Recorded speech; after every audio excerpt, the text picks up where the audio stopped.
Hello ladies and gentleman, मैं Prathamesh willing किताबशाला में आपका तहे दिल से स्वागत करता हूँ।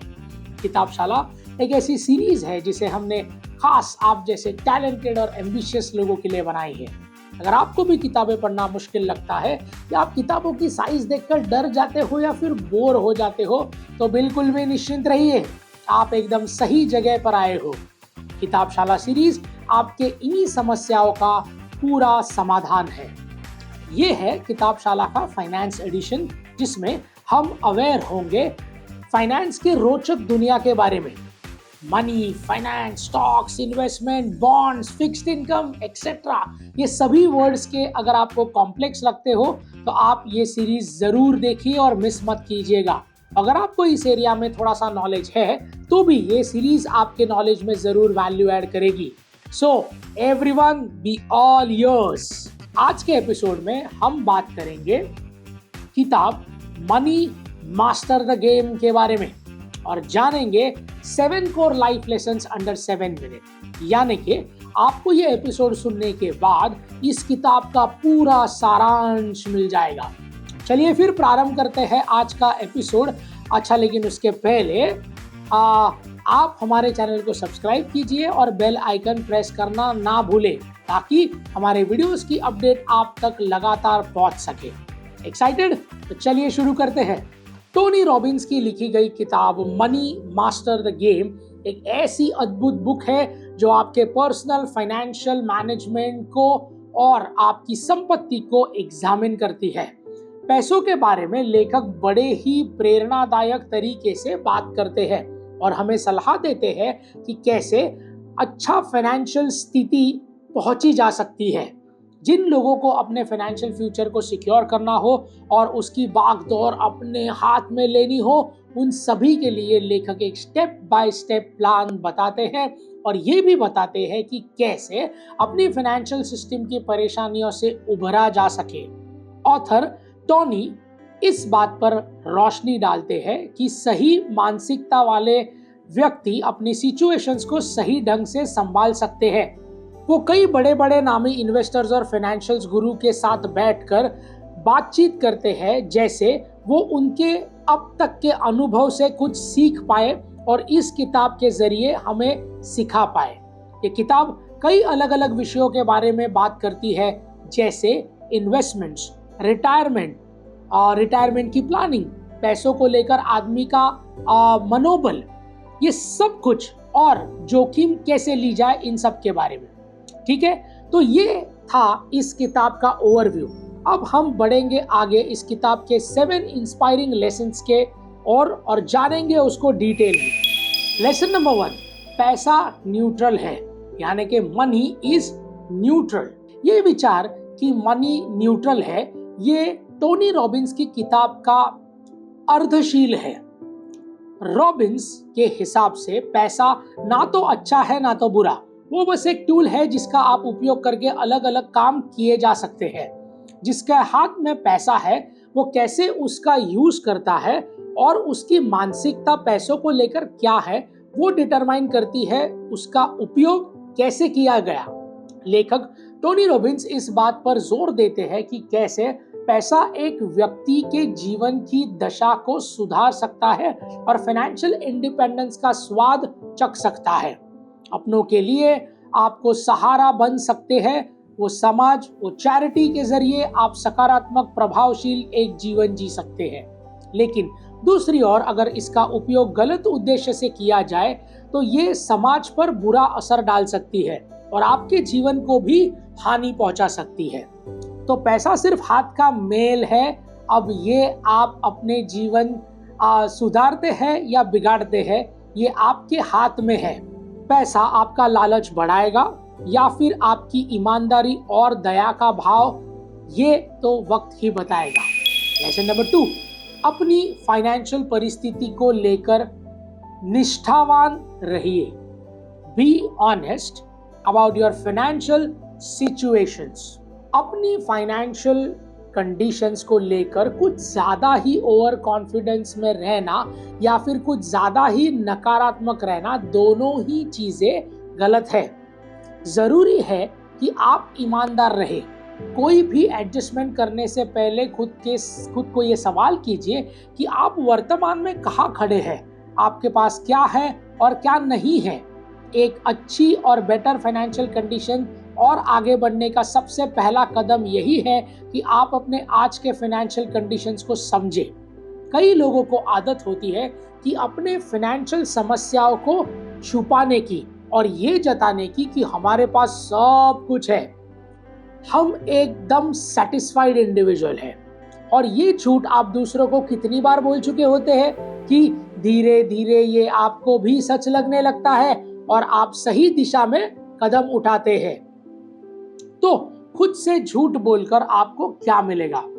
सिर्फ फाइनेंस की चिंता, दूसरों के सामने दिखावा करने की या मानसिक परेशानियां। एक्यूरेटली अगर अपने इनकम को, अपने खर्चे को, अपनी जरूरतों को, अपने कर्जे को, अपनी संपत्ति को, इस चीज का आकलन किया जाए तो खुद के प्रति ईमानदार रहिएगा कि हाँ, मेरे पास प्रेजेंट सिचुएशन है और उसमें बेहतर करने के लिए मेरे पास ये तरीके हैं जिससे मैं मेहनत करके हासिल करूंगा। ये नहीं कि खुद से ही झूठ बोलते रहना कि अरे मेरे पास तो सब कुछ है और मैं तो आराम से बैठकर अपनी जिंदगी काट लूंगा। इससे आपको ही आगे जाकर परेशानियां होंगी, तनाव बढ़ेगा और चीजें सही होने के बजाय बिगड़ जाएंगी। तो टोनी रॉबिन्स के अकॉर्डिंग आप अपने आज की परिस्थिति का डट कर सामना कीजिए और रणनीति बनाइए कि कैसे आगे बढ़ा जा सकता है और एक बेहतर फाइनेंशियल पोजीशन तक हम पहुंच सकते हैं। यकीन मानिए आप काबिल है इस चीज के। लेसन नंबर 3, विनम्रता को अपनाइए। Be humble.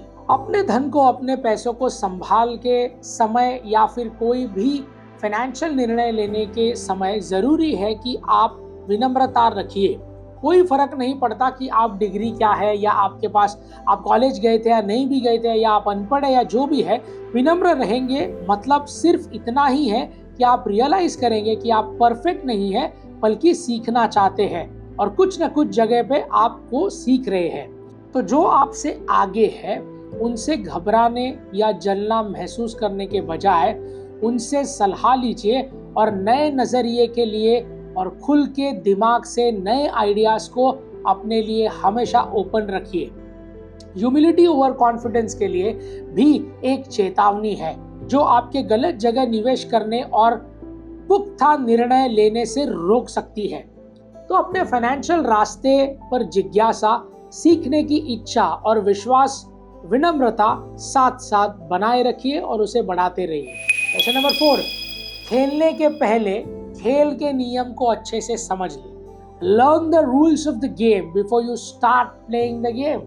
Author Tony Robbins हमें बताते हैं कि किसी भी सिचुएशन में कदम रखते ही हम एक इनसाइडर की तरह बिहेव करना चाहिए। हमें खेल में हिस्सा लेने के पहले उस खेल के रूल्स को समझ लेना चाहिए। एल्बर्ट आइंस्टाइन को एक सभी जानते हैं, है ना? आज तक हमने शायद सबसे बेहतरीन साइंटिस्ट होंगे वो। उन्होंने एक बार कहा था कि अगर आप सफल होना चाहते हैं तो आपको पहले रूल्स को समझना होगा, फिर उस खेल को हर खिलाड़ी से बेहतर आप खेल पाएंगे। हम लोगों के सफल बिजनेस को देखकर हमें लगता है कि अरे ये तो कोई भी कर सकता है, क्योंकि वो बाहर से दिखने में काफी आसान लगता है, लेकिन हम अक्सर इस बात को नकार देते हैं कि जो इतना आसान दिखता है वो असल में उतना आसान होता नहीं है। लोगों को लगता है कि पैसों का खेल खेलना ही बड़ा ही आसान होता है, क्योंकि जो लोग सफल हैं वो उस खेल को ऐसा दिखाते हैं, जिस दिन वो खेल में गिर गए उस दिन उन्हें पता चलता है कि खेल में फिर से उठना कितना मुश्किल है। अगर आपको इस खेल में जीतना है तो आपको अपने आप को 100% तैयार करना पड़ेगा और उस बारे में सब कुछ, यानी कि पैसों को पूरी ABCD अच्छे से सीखनी पड़ेगी। जब आपको सब कुछ आ जाएगा तब उस खेल में उतरिए और अपना बेस्ट दीजिए। ज्ञान तभी शक्तिशाली है जब उसका उपयोग बाहर की दुनिया में किया जाए, और वो किसी काम का नहीं अगर आप उसे सिर्फ अपने दिमाग में भर के रखेंगे। इसलिए सीखिए, सिखाइए और आगे बढ़ते रहिए। लेसन नंबर 5, वित्तीय आजादी पाने के लिए कठिन परिश्रम लगता है। Achieving financial freedom takes great efforts. देखिए, बहुत ही आसान सी बात है। अगर आप वो चाहते हैं जो टॉप 1% लोगों के पास है, तो आपको वो करना होगा जो बाकी 99% लोग करने के लिए तैयार नहीं है।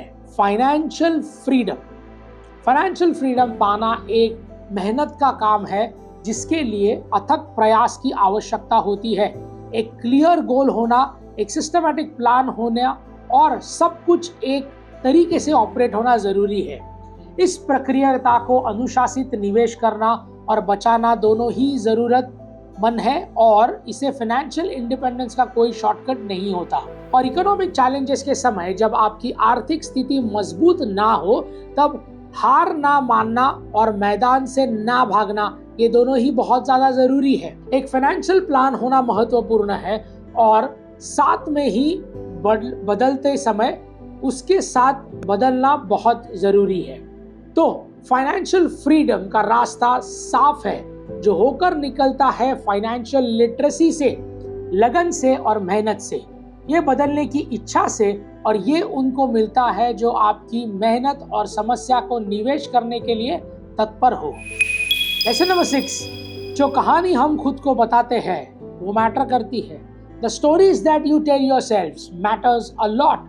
हम जो कहानी खुद को बताते हैं उसका बहुत बड़ा हाथ होता है हमारे नजरिए और हमारे जीवन को बदलने में।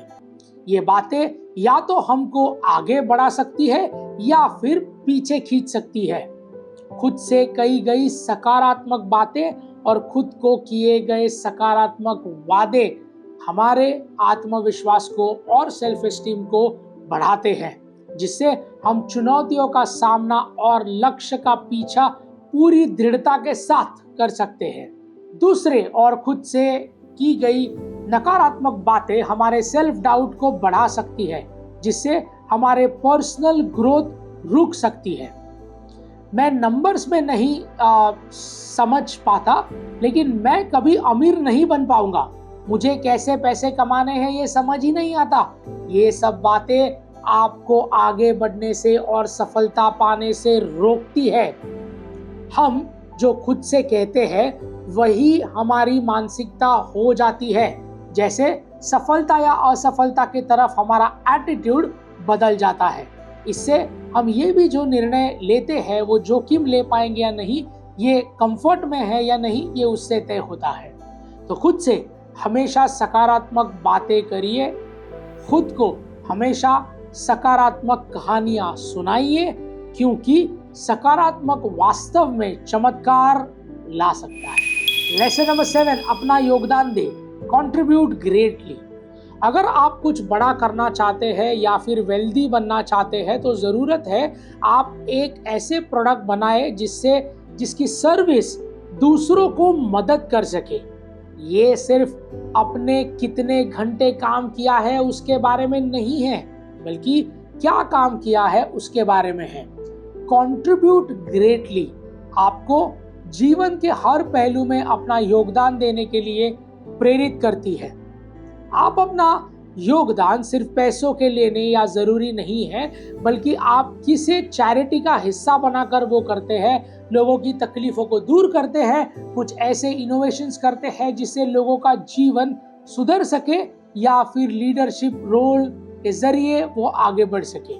तो योगदान देना यानी कि परमानेंट छाप छोड़ जाना, जो आने वाले जनरेशन्स को भी आपके बारे में याद दिलाएगी। और इसी के साथ हमारे 7 महत्वपूर्ण लेसन्स खत्म होते हैं। पर्सनल फाइनेंस की रिलीम में टोनी रॉबिन्स ने यह किताब एक अद्भुत जरिया है जो लोगों को जागरूक करने का। ये किताब उन लोगों के लिए है जो वैल्यूएबल रिसोर्सेस है, जिनके फाइनेंशियल टॉपिक्स कठिन लगते हैं, क्योंकि इसे पढ़ने के बाद वो एकदम आसान हो जाएंगे।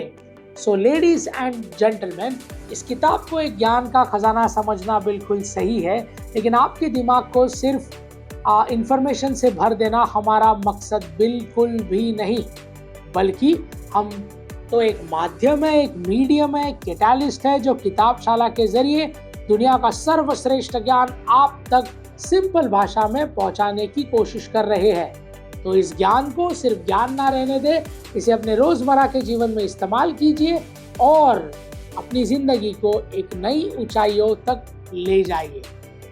किताबशाला के अगले एपिसोड में फिर मुलाकात होगी, जहां हम बात करेंगे द अल्केमी ऑफ फाइनेंस, इस नाम की किताब जिसके बारे में जो आपके फाइनेंशियल लाइफ के कॉम्प्लिकेशंस को आसान कर देगी। So ladies and gentlemen, this is Prathamesh Welling signing off until we meet next. Thank you.